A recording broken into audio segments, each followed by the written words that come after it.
Unscripted, uncensored, unpredictable. Fox 8 presents The Rizzo Show. And now your host, Tony Rizzo.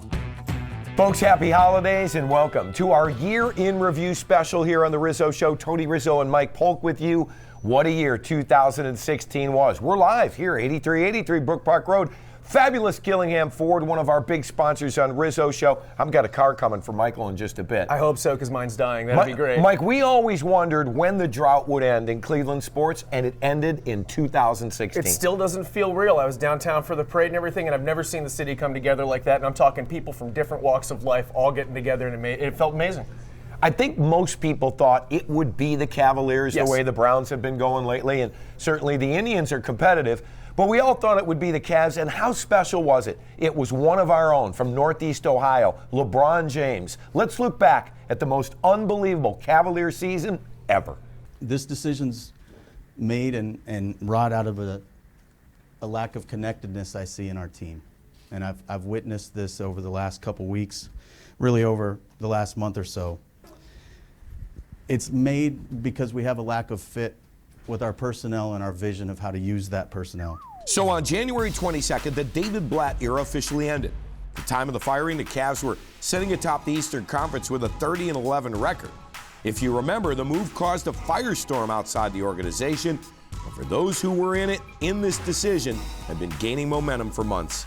Cavaliers turned to their lead assistant Tyronn Lue to take them to the promised land.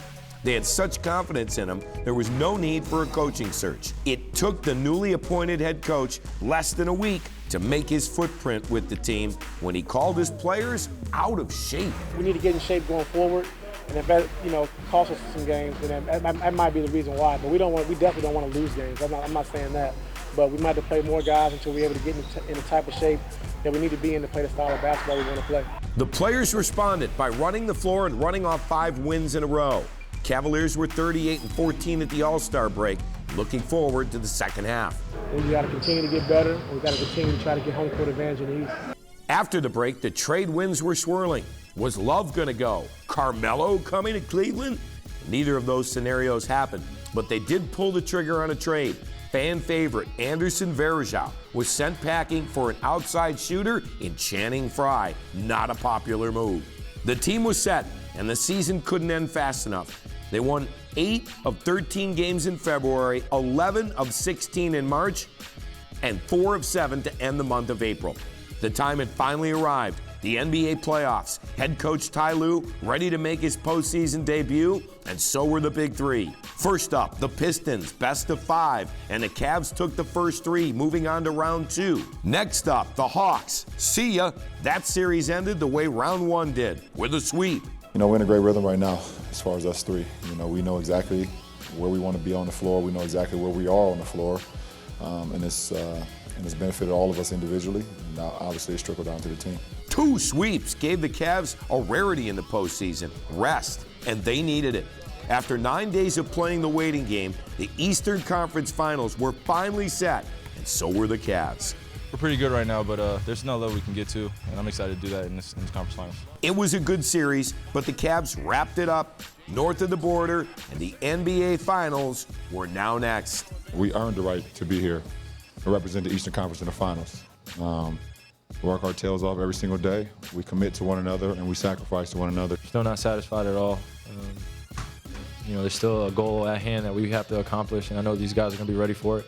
And so will I. So it was the rematch of last year's finals with the Warriors and the Cavaliers, the West Coast darlings, against the afterthought of the NBA. I came back for a reason. That's to bring a championship to the city of Cleveland, to the Northeast Ohio, to all of Ohio and all Cavalier fans in the world. That's been one of my goals. It didn't start well, and we all thought it wasn't going to end well. We heard the stats a million times. No team has ever come back to win the finals being down 3-1. Well, the Cavs didn't listen to all that because it was all going to be decided on the court. If you don't think we can win, don't get on the plane. And I just think, we got to come back anyway, so we might have come back and play. So we got to come back to Cleveland, don't we? The Cavs took Game 5 and Game 6, so the series would be decided on the road with Game 7.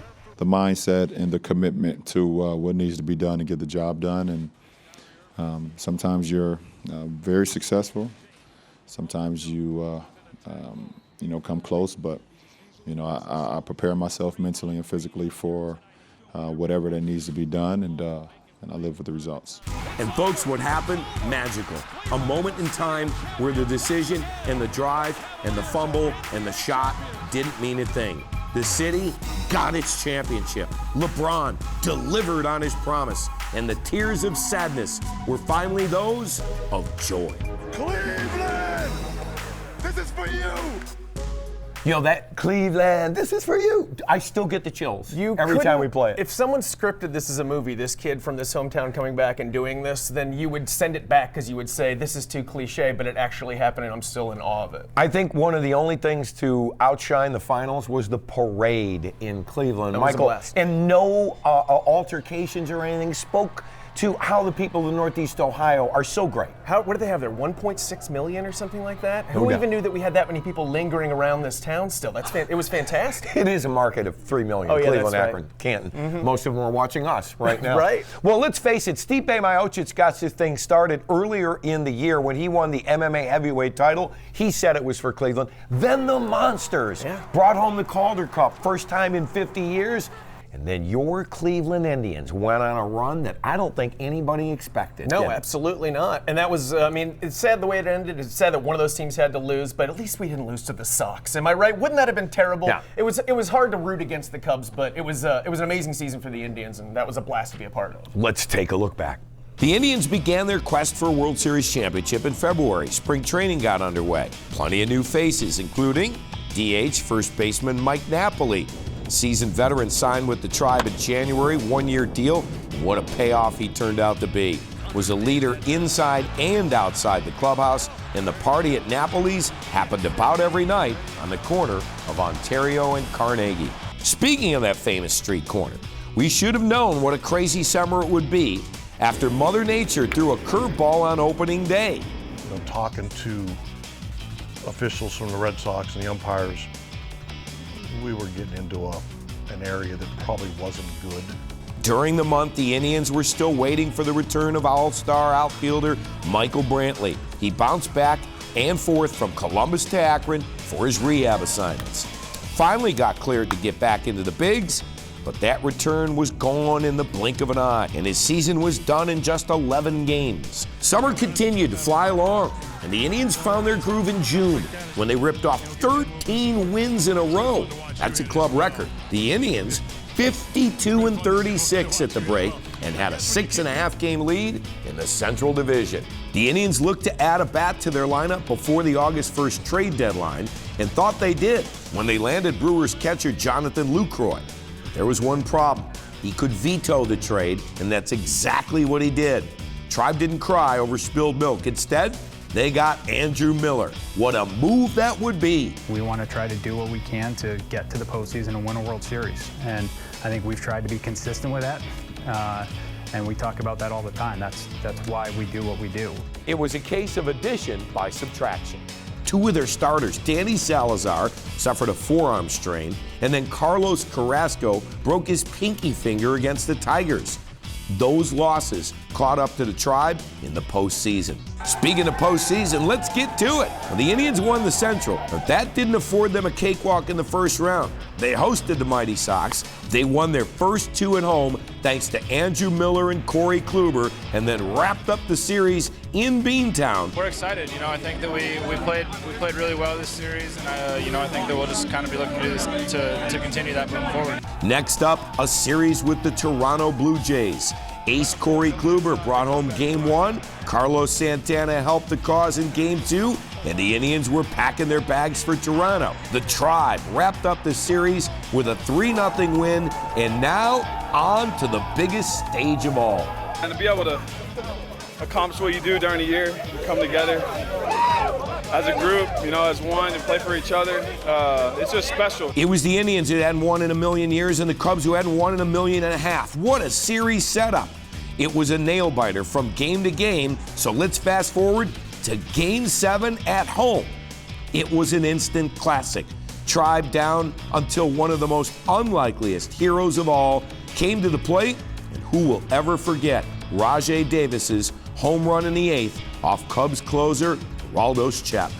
Folks, we spared you the celebration by the Cubs. That Game 7 took a lot out of me. Michael, we were in spring training with the Indians. Do you have any inkling then they'd go to the World Series? I did not. I didn't either. I won't pretend like I did. But what's exciting is this whole team's back next year. And that's what's so exciting about 2017. And yeah, it's going to be great. You know what else is exciting? We've got the best of Mike Polk from 2016. All 30 seconds of it? And that's next. Stay with us live from Gillingham54.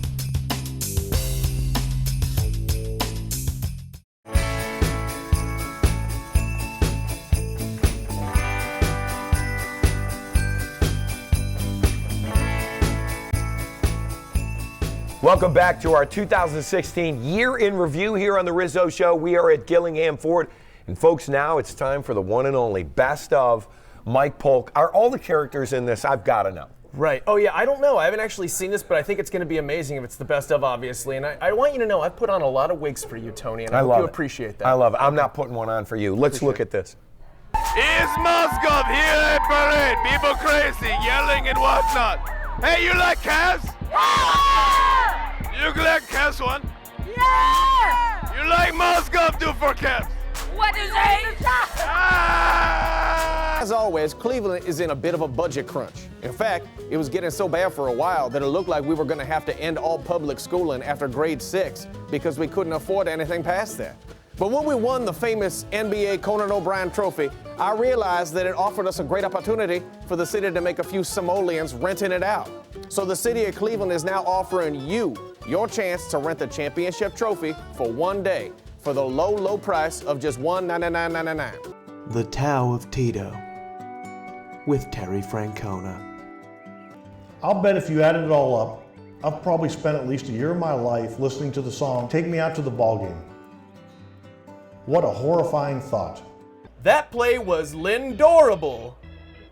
Don't like that one either. All right, these would all sound better. You worked on these? In your voice. Well, on the car ride over. That ball must have been a bad baby because it just got a spanking. You're not gonna do that. I like that one. Oh my God, I hate Roberto Perez. Oh, I hate you. Good comeback.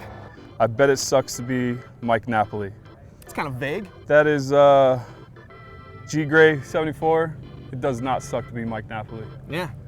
Look how happy he is. Why would it suck to be a professional baseball player who's happily married, right? No, single. Oh, single, never mind. Even better. Right. He's crushing it. Classy move on being the first to suck.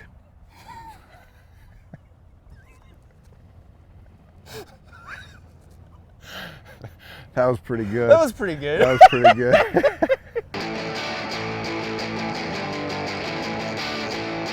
Give me Cam Newton. Serious? No, that's fine. Draft however you want to draft. Not a big deal. I'll take Adrian Peterson. Are you serious? Okay. Devontae Freeman. You gotta be kidding. What? Great pick, man.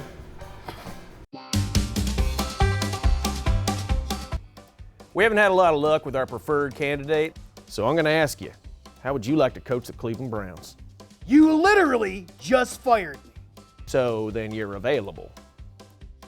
I don't understand. Why would you want to coach the Browns? You're already the mayor. Well, Jimmy, as you know, the city is not in good financial shape. So I thought that you could take the salary that you will be paying me as a coach and apply it towards the $2 million that we, the taxpayers, give you, a billionaire, every year in order to make improvements to your stadium. No, I think I'm just going to go ahead and keep taking that money. It was worth a shot. Damn, you're familiar. I'm sorry, what'd you say your name was again? Billy. Billy Manziel. Say, you remind me of somebody. No, I don't. Howdy, folks, it's me, Browns team owner Jimmy Haslam. In case you didn't notice, we've been having a little bit of trouble with the old kicking position here on the Browns. So I put an ad up on Craigslist announcing that we're looking for kickers. And I gotta tell you, the turnout, it's not great. Are you sick and tired of spending your hard-earned money on Browns jerseys only to have that player get traded, irreparably injured, or sent to rehab indefinitely? There has to be a better way. Well, now there is. Introducing the Browns Build-A-Jersey.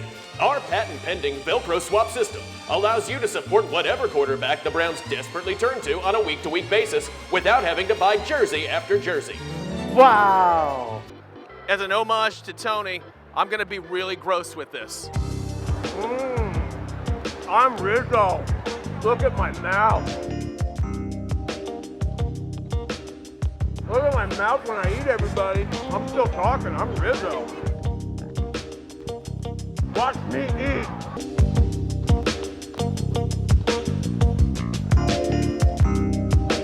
Don't you love it when Mike makes fun of me? I actually do. I love it. I just want you to remember one thing. The Riz on the roads pay the bills here at Rizzo Show, buddy, including your giant salary. That was an homage. That wasn't me making fun of No, you. it was the thing. Hey, think of how many women we just turned on with that. Oh, You yeah. know? Folks, when we come back, we'll hear from Scott from Gillingham Ford as our 2016 Year in Review show continues right after this.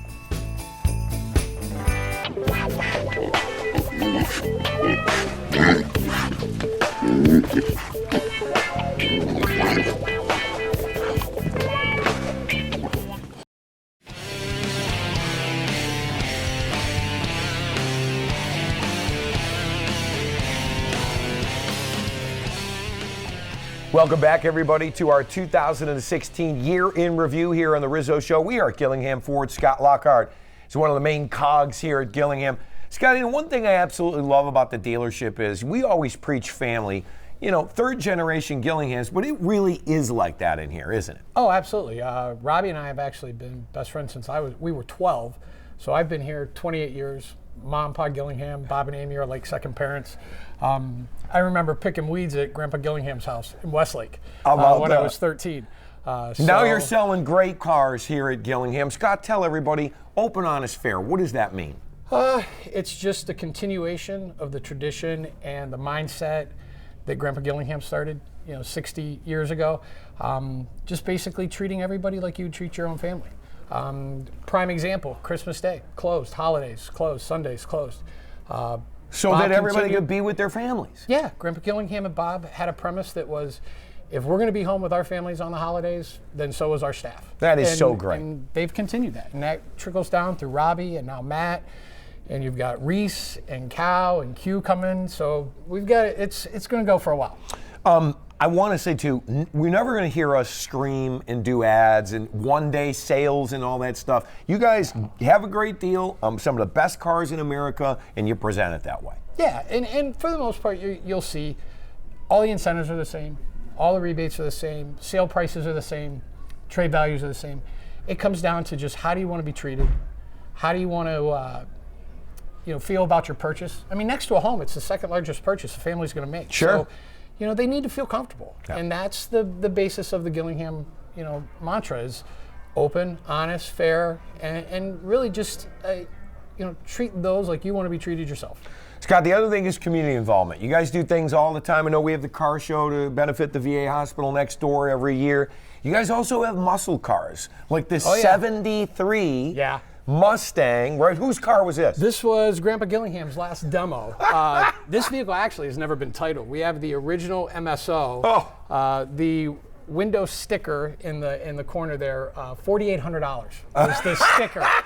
Folks, you can't have it for that now. You can't. So if you come here, taxes are higher on most vehicles these days. But that's great. That's the kind of place this is. Folks, on behalf of Scott and I want to say, on behalf of all the Gillingham family and all the people that work here, the great people who work here, happy holidays to everyone. Scott, we're so happy you guys are part of the Rizzo Show. Thanks so much. No, thank you very much, Riz.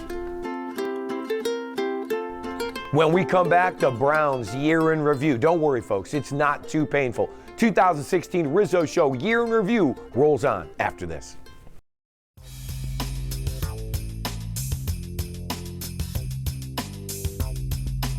Welcome back to our 2016 Year in Review. Tony Rizzo and Mike Polk with you. Michael, we've saved the worst for last. The Cleveland Browns. They got the coach they wanted with Hugh Jackson, but after that, everything went to heck in handbasket. I know. Wait a second. I'm being told that we are out of time and don't have time to discuss the Browns this year. You know what? That's your gift from the Rizzo Show, welcome. folks. It was a miserable year. We don't need to look back. Let's look forward to 2017. It couldn't be any worse for the Browns. Well, that's going to do it for us now. Michael, we are at Gillingham Ford, and I know you need a new car, so maybe take a look around. I'll expense it on Fox 8's account. Thank maybe. you so much, and you'll also co-sign. You said that, right? What? Perfect. I can't hear you. Thanks for letting us hang out with you all year, folks. Yep, that's right. It's our pleasure. We enjoy doing the show. Everybody have a happy holiday. Good to be alive. Good night, everybody. Ooh, look at that red one. I want that one. Ooh. Come on, Dan.